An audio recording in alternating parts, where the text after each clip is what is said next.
Good morning. And today we are being joined by Donna Clayton, who is a friend of mine and is a collaborative columnist on the magazine. And Donna talks all about education. So, Donna, if you could just give a quick intro to yourself for anyone who isn't aware of you so far, and just tell us a little bit about what you do. Thank you, Sue. Hi, my name's Donna Clayton and I'm a Solo Academy consultant. So essentially, my business is all education. So I help salon owners become educators and go down the regulated route, go down the accredited route, and also help salon owners build their own sort of learning hubs as well to serve their clients. So it's still all education. So everything and anything education based. Wonderful. And we are talking about our magazine, the launch edition of the magazine, which I know you have yours there as well. So let's just both say hello to the magazine. And we're going to be talking today. All of these videos we're doing at the moment on the Salonpreneur magazine, the podcast channel, are all about the articles that the Collaborative Columnist and our contributors have written for the launch edition. We are going to be doing this every quarter. Just to kind of catch up with all of our columnists and our contributors, just so that we can sort of have a different way for you to interact with everybody. So yeah, Donna's one in this edition is all about turning your salon into a learning hub and creating a semi-passive income opportunity, which I know is something that you're quite passionate about, and I think is something that we've been working on for a long time. I'm still trying to make mine work and still trying to get there, but as we are recording, well, not as we're recording, because that would be difficult for me to be doing it at this time, but in the background, I have things working, and I am now finally getting myself to that place of hopefully getting my platform ready. But I keep getting interrupted by many things. So if you would like to just kind of share what it is about this kind of semi-passive income that can help a salon owner, particularly because I think we do get so bogged down in treatments, so bogged down in trying to get new clients. And actually, we've got a resource within our business, haven't we, that we aren't really using? I find there's just so much time that we don't have when we're on the tools, isn't it? That's the thing. When we're on the tools and we're servicing our clients, we're one-to-one with them, and maybe we've done some pre-advice, maybe we've obviously done our post-advice, and we're trying to give them everything we can to maintain every little bit that we've got to do for their service. So for their treatment or their hair service, depending on what part of the industry you're from. So we spend so much time trying to do all that, and then we're trying to get our clients to retain that information. Maybe we've done a leaflet or something like that as well. And then usually during conversations, there'll be other little bits. They'll be picking your brain about all sorts of stuff, because we're like this walking vault of information. Yeah, we are. We're like a little oracle. Well, it is. There's so much stuff that we have in there. And over the years, I've done the same. You'll be doing a leg wax and you're talking to your client about their teenager's skin and giving them advice on things like that, and then trying to encourage them in to bring the teen in so that you can have a look at their skin. And there's just so much. And there's so much knowledge that we have. And we're just leaving that all on the table, really, and not kind of doing anything about getting any kind of revenue in for that side of things as well. And there's a lot more support that we can add in for our clients just around everything and just make them be able to do stuff. Because I don't know about you, but a lot of clients will start conversations with, I was looking at this on TikTok, Instagram, YouTube.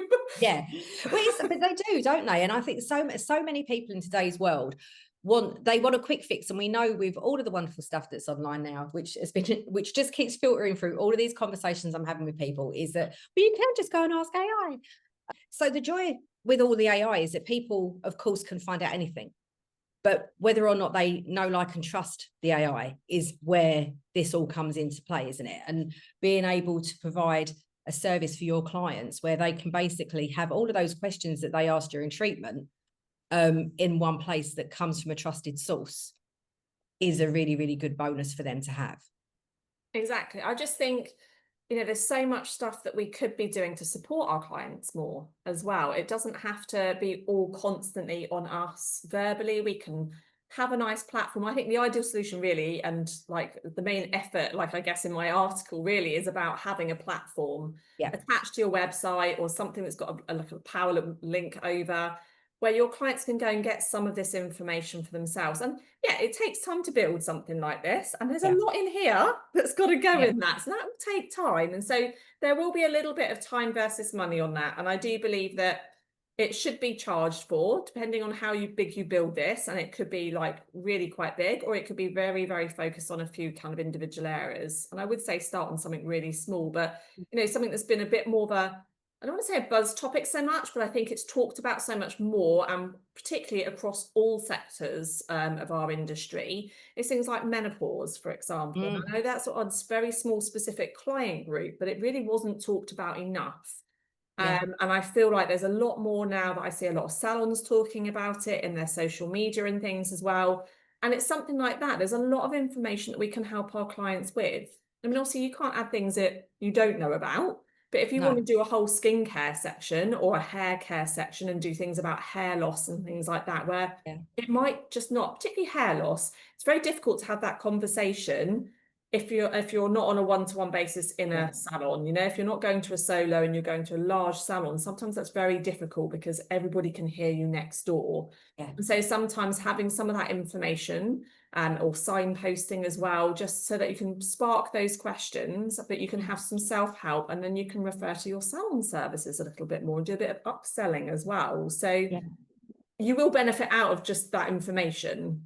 Yeah. And I think as well, isn't it? I mean, like you sort of mentioned the hair loss thing, and I think that is a really, really important factor. And I've got people I know that have experienced that as men and as women. And I think it's a really, really difficult subject. And, and even just having and you could utilize, if you've got something on your platform that's like a learning opportunity for a client, and that can signpost them and do all those different things and explain to them what's happening. But you can also, put blog on your website so that pulls traffic in from somewhere else as well, because then they're going to find that information and you can upsell from your blog, can't you? Absolutely. And if you just imagine how many clients that you have on your books, and, you can start with a small charge initially, just while you build the first kind of subject or two. I would just go all in on a small subject with a particular client group that I wanted to work with. And I would maybe get my testing clients, a couple of really key loyal clients I want to test patch it with maybe first. And then just start something really small, even if it's just, $4.99 a month or something like that, access to this big kind of knowledge bank, this learning hub as well. Then if you imagine many of your clients doing that, how much more income that's going to be for you as well. I mean, even having like 50 people for something like that is just short of £250 a month. That's income and revenue you haven't had to do with your hands other than the initial build. After that, and most of these platforms have got some nice low starting points. Some of them are even free starting points, depends how you take your payment. But some of them could be a free starting point where you send the link out. And I would just build it slowly and just build that with your trusted, loyal clients. You're not trying to flog it to everyone and everyone to begin with, but you could allow everyone and everyone to come into that as well. And just build a nice community as well, a little bit more, but something that's really targeted to help them pre and post service, help them kind of link to your other services, but also give them that knowledge surrounding that to kind of just take them away from the YouTube gig really, and the TikTokers where they're finding out, things like, I know like, our skincare colleagues, with people on Instagram as well, like using the rollers and reusing of roller systems and stuff like that. But it's building that knowledge up, and sometimes clients will go to that because they come to you for your leg wax or whatever, but they're not coming to you for the other bit, and they stay quite segmented with the discussions and aftercare they have with you as well. So you can build their knowledge in other areas that maybe you don't normally talk to them about. Yeah, absolutely. And I do think as well is that people like we know in the industry, and actually it isn't just in our industry. I was on a group call last week for the platform that I'm putting all of my stuff on, and it was a call and it was a walkthrough of how to build a certain element of this platform, and there was 70 people on the call, and there were, I mean, there wasn't a large number of them by any means, but there was probably about 10 people on that call that just couldn't do it. And and for someone like me who can do it, I found it quite frustrating. But there is always this element of like, but I can't do that. But in that group of 70 people, 60 of us could do it. And we all kind of got on and we were working through it and doing all the stuff we needed to do. And 10 needed extra support. But the wonderful thing with that particular platform is that they give you all that extra support, and they're there, and they've got a rule of like, if you can't do it after 10 minutes, put your tools down, walk away and message us, and we will come and help you. And so if you are tech phobic, And we know that our industry can be a little bit, you know, we have got a lot of practical skills, but sometimes that stuff, when we hear the tech word, if it's beyond doing our posts on social media and creating our carousels and that kind of stuff, which in itself can be quite a challenge, I have to say, not my thing. But we just need to realize that the tech shouldn't stop us. The fear of the tech shouldn't stop us. And it's just something new that you haven't done before. And you're just a beginner learning a new skill, Absolutely. the same as you were when you went to do your level 2 or went on to your level 3. It's all new skills, isn't it? There's so many systems now that are so drag and drop, pre-built systems. Some of them will give you like a pre-built kind of funnel, for want of a better word, as well. So you can build your learning hub quite quickly, and kind of, you know, linking to Phil's amazing article about AI, you can use AI as well. And so you can ask AI, you know, get really specific with the questions, but you can ask AI to give you some headings, and then you can ask it to break down what sort of content. So you can organize your thoughts and collate your thoughts a little bit as well. You can have an idea of roughly where you want it to go. But sometimes when you sit down in that moment, you're like, actually, right now, what's all the things I want to write about this? And it's something that builds. Just consider that as something that is, it's like a working document, really. It's going to be a working portal of things that as you come up with something, you'd be like, that needs to go in there. Even down to like my hairdressing clothes, down to like how to, you know, sort your, you know, like it's getting the curls in your hair when you leave the hairdressers, isn't it? Like, you know, it's things that you can just do to maintain stuff at home. Like that's so much harder to use some of those tools. And you're sat in the chair going, oh, I can do that. No, actually, no, I can't. I really can't. Needs to do me a step by step. Why my hair's like this? You know, so it's little things like that. Because my hair's so curly, I can't, I literally can, I can blow dry it straight, but it takes me like 45 minutes to blow dry it straight. And then all I need, I'm like, and then it'll be like, you know, Monica and wherever they were. And the frizz thing happens and the curl all starts. And so within half an hour of like all this like careful blow drying, I can have curls popping out everywhere. And then if I've got to straighten it, and then I've got to straighten it again. And so now I either, if I have it long, I have it tied back because I can't be bothered. And either that or I just have it this short because it's easier. And I think that for our clients, if they actually understand, you know, ways of holding a brush and stuff, because I just find it. It's rough, doesn't it? There's just little tricks. You know, I sit there like watching my hairdresser and I'm like, how did you do that one with the How do they do that? Like it's the curl with the straighteners thing is like, it's like this mystical, magical thing to me. Yeah, I don't know. I've used tongs and all sorts over the years, and you're probably old enough like I am that we remember the crimping stages. Oh God, yeah. But you know, using crimpers and things in the 80s. But it's little things like that, or it's even just down to what can you do for your children, or just doing like a really simple plait or something like that. There's just so much stuff that you get asked, or trimming in actual fact, and for hair, one of the best things I can remember years ago, someone has already done this. This is not my idea. But years ago, someone did it was like they just did it as a video, and they just did like a 20-minute video on YouTube of like hair for dads to do. Because if the mum, if either, you know, there is what's it called, like a divorced family, and dad has daughter on the weekend, and then he's got to do hair. We know dads aren't great at doing hair. But if they've been given instruction on how to do it and they've got a clear thing to follow, you know, just doing that, you know, like a how-to for dads, or a how-to for grandparents who haven't had to do hair on their granddaughters for years, or even on their grandsons. You know, with some now having man like this, you can even like layer it up in terms of have a couple of little intro, almost sort of freebie sections, and then build to something else that then becomes more paid for. But I mean, there's been salons that I've been in contact with that even since like kind of, I go back, like say 2020, the lockdown era, that, you know, all of their, like they did a whole kind of academy really for just skin cleansing and mini facials at home and things like that. And they've carried on building that. So when they're educating their clients of how to look after their skin at home, they're like, here's the academy. This shows you how to cleanse your skin properly. This shows you how to exfoliate. This shows you how to take it off. Like, because we can't presume that just because we've taught them through this product that's going to be amazing at home, they know how to actually apply that when they get home. So sometimes video stuff, we're very visual people, sometimes video stuff is just so much easier, and you could just have something as simple as having videos of yourself or your staff and just doing the cleanse and showing them how to do things. One of the Deborah, her name eludes me, from Heaven, bee sting facial. her name's gone completely. But you know who. But yeah, I know who you mean. But now I if you can't look think up either. Heaven Skincare, and Deborah who owns it, and you know, and she doesn't have to do this. She's made a very, very successful career out of her salon and her skincare range, but she still does the videos in front of the mirror showing you how to use her products.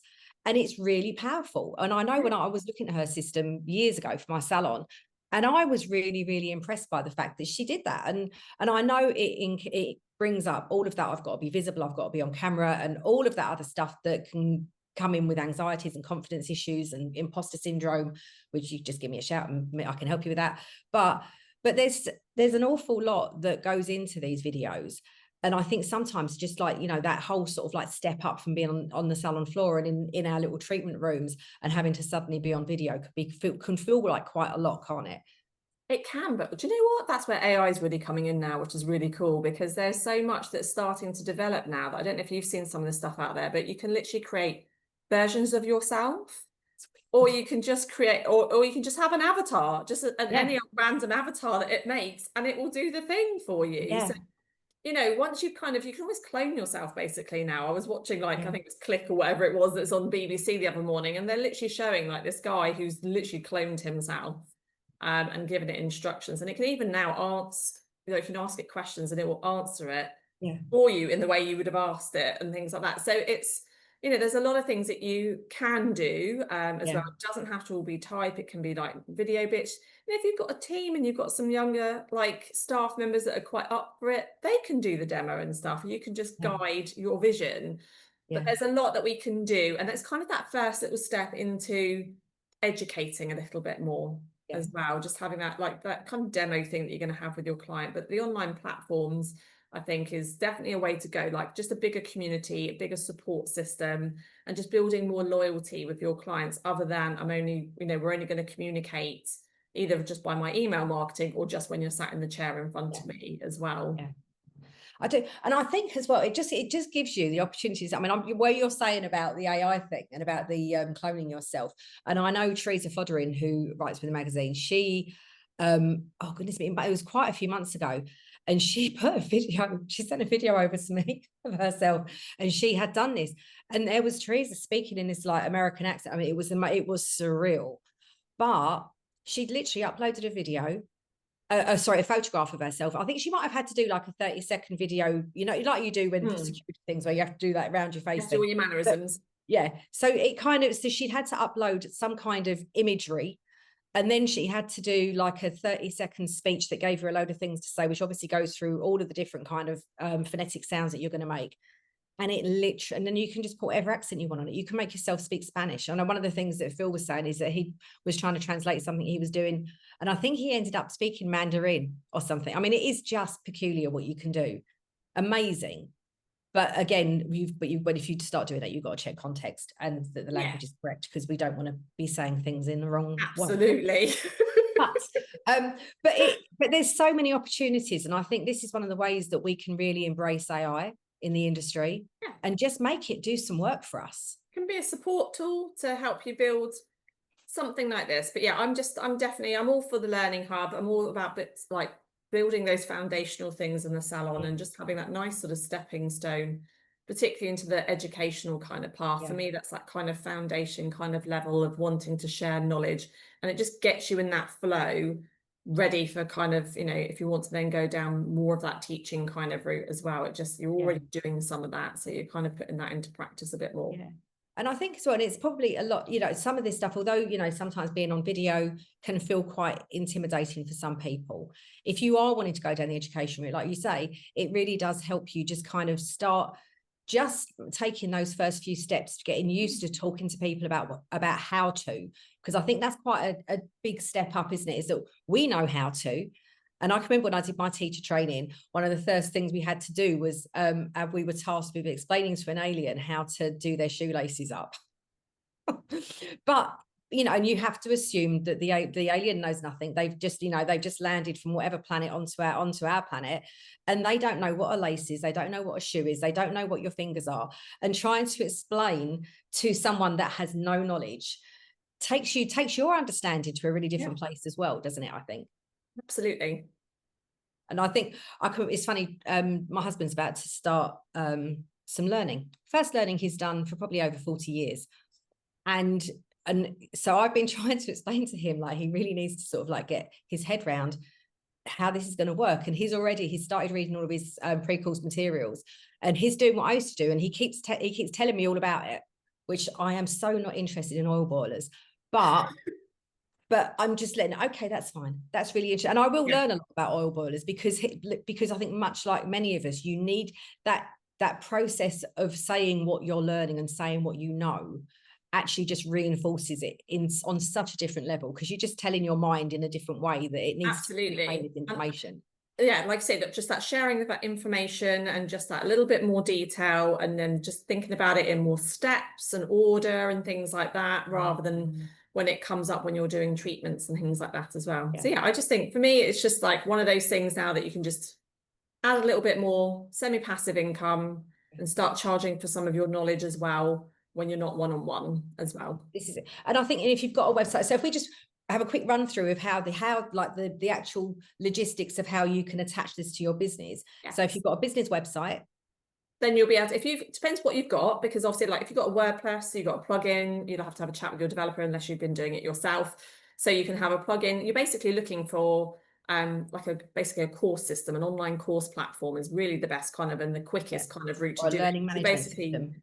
Any learner management system. So they could add something like that into like their website, or it could be a separate website and they just buy a separate platform and they have like a link that just bounces them from one to another. It really does depend what they've already got and what they've got in place, because if they haven't got much in place already, then and they might be able to attach that to it. It might just be really something simple that can sit in the background and just becomes another little drop down select, or it might need to bounce to another area as well. And in which case you can add a domain name to it if you want to, or you can just usually keep it just as that like particular website's one with your name at the end of it, and have like the Client Academy on that side of things as well. And then it just becomes like kind of like a course layout, really. You'll have an intro page and a course layout. And most of these platforms, they come already laid out and you just need to put your words in there as well. Yeah. That's it, isn't it? And I think it is just understanding and using the support and help that these platforms provide. And I know over the years that you've tried many.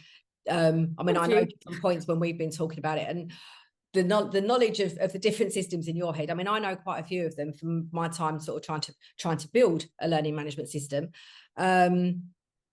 And now at this point, I'm with a brand called Funnel Sketchers, and I can't remember who you're with at the moment. Are you with Zenless? I'm with New Zenless still at the moment, although I'm also looking at System.io, but New Zenless actually just works really, really well for me for what I do have. And you get loads of little moving parts in there as well, which is quite good for the price, because you've got to look at the price as well. Yeah. What it has. The only thing I don't have is I don't have a basket function, and I have a lot of stuff on my website and I could really do with the basket function. That's kind of it's in the pipeline. So that's why I ended up with Funnel Sketchers. So I looked at I looked at probably about 10. See, but then again, like AI helped me whittle all this down, because I told ChatGPT what I wanted and what I needed, and all the different systems I was looking at, and it gave me like a whole massive spreadsheet just full of all the different pros and cons that were going to suit my business. So go find some. There's loads of different sort of like top 10 listings and stuff you can find. But the thing I love about Funnel Sketchers, it's like UK support. It's owned by lovely Kerry, who's down in Wales, and it's an amazing system. It's run off it's a white label of Go High Level, which is like one of the best in the world. And I do love it, and it literally does everything.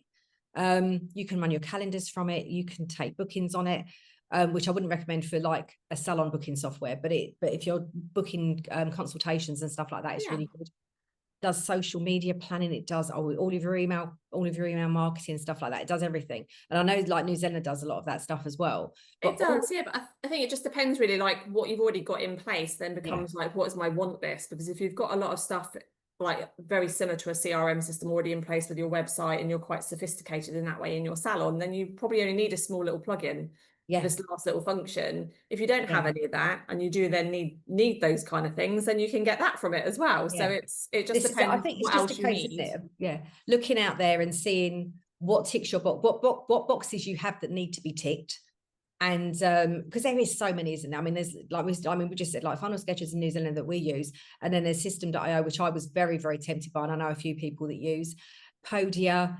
There's Kajabi, there's Thinkific. Thinkific, yeah, there's so many. loads of different ones. And again, yeah, it just depends what you have, really. You need to make a list. What do you have? And then what do I need? What's the next?